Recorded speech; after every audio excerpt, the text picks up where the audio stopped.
The Selfish Path to Romance. Download Chapter 1 for free at drkenner.com. This is from Jody. Hey there, doctor. My boyfriend is very happy and we are very much in love. Now watch what follows.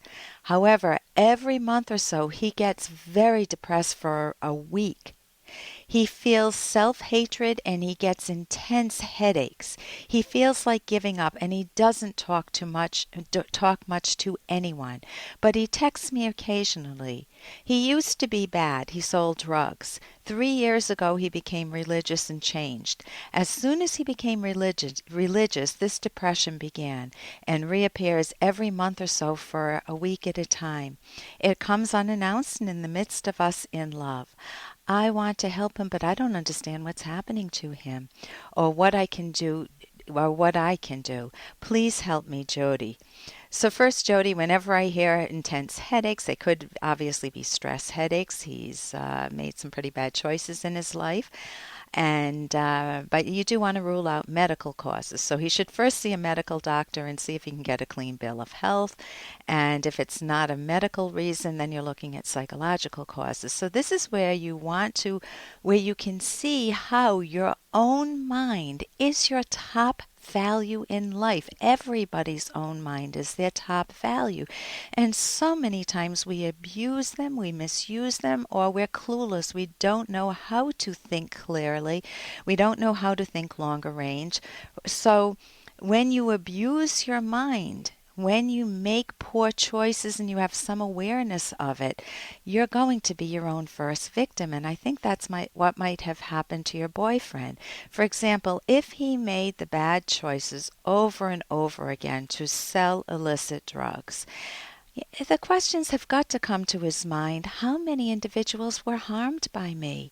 Did I use strong-arm techniques to collect my money? Do I remember the faces of the young kids I was pushing drugs on? I don't know his private information, but your boyfriend privately lives with the knowledge of his own past choices and his actions.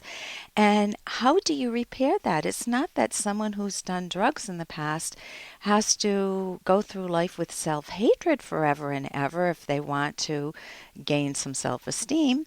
It's that you need to know how to turn your life around, how to make amends where it's possible, how to make a commitment to yourself that you won't repeat those errors, how to see that take hold, your better choices take hold and stick over time, and how to learn to value your own mind, yourself. And some people would call that selfish, and I think that type of selfishness is great.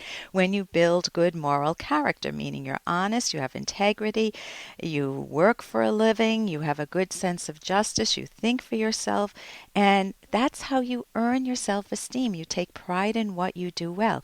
So his solution, which is many people's solution, is that they...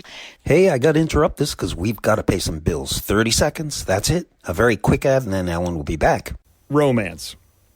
I wish I knew more about what girls want from a relationship.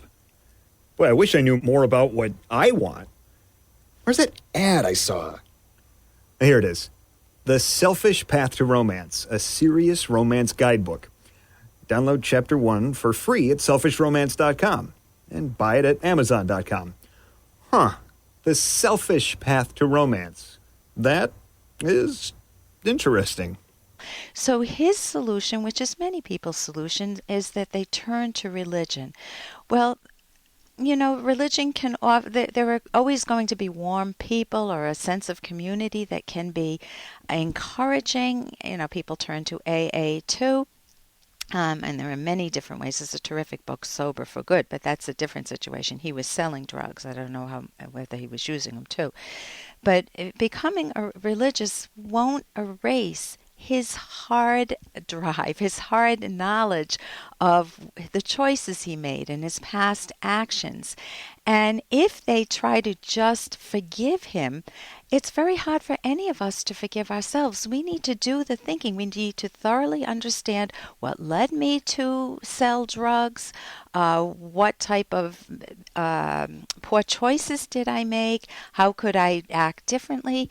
And for that, you need a pro-self-valuing moral code. Now, he is your partner. He's your boyfriend. So when you also want to think, does he love me? Is he capable of love? If he feels this very strong self-contempt at times, he gets very depressed, you said, every month or so for a full week, and it's unannounced.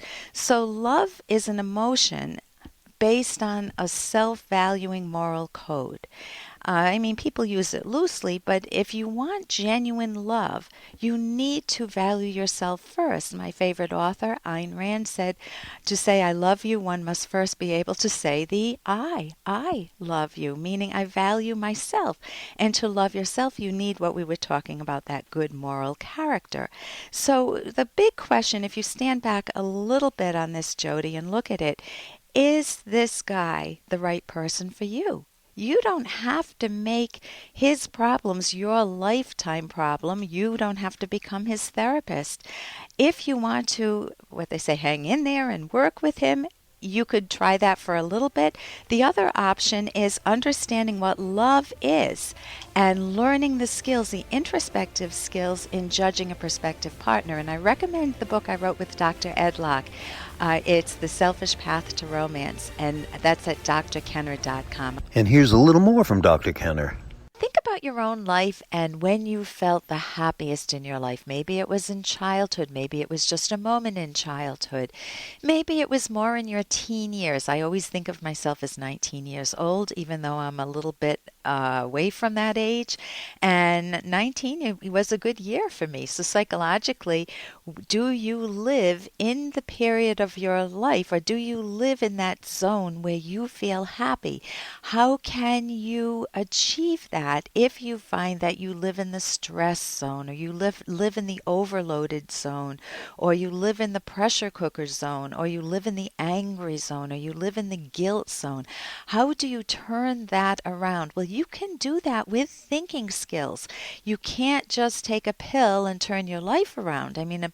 There's a saying, pills don't teach skills.